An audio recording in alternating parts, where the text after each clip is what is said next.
அடடா, என்ன ஒரு அழகான குடும்பம். தன்னுடைய குட்டியை தூக்கின்னு தாய் நாய் இந்த கால்வாயை தாண்டறதுக்கு முயற்சி செய்யுது.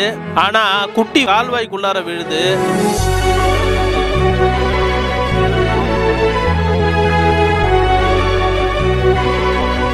அதை தூக்கிறதுக்காக உள்ளார இறங்கி வாயால கவ்விக்கின்னு மேல வர முயற்சிக்குது.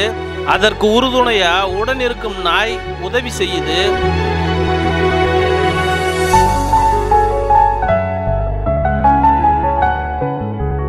ஒரு நல்ல குடும்பம் எப்படி ஒருவருக்கொருவர் உதவியா இருந்து வாழ வேண்டும் என்பதை நாம எல்லாருமே பார்த்து கத்துக்க வேண்டிய காணொளியாக தோன்றியது. ஆபத்தான சூழ்நிலையில இருக்கும்போது ஒருத்தருக்கு இன்னொருத்தர் உதவி செய்யணுங்கிற மனப்பான்மையை நமக்கு ஞாபகப்படுத்தும் விதமாக இருக்கு. நாம் பெற்றெடுக்கும் பிள்ளைகளை வளர்ப்பதற்கு ஆண்களை விட பெண்களின் பங்கு எவ்வளவு அதிகம் இருக்குதுன்னு இந்த வீடியோவை பார்க்கும்போது ரொம்ப நல்லா புரியுது. இந்த காணொளியை பார்க்கும்போது உண்மையிலேயே கண்கள்ல கண்ணீர் வந்தது.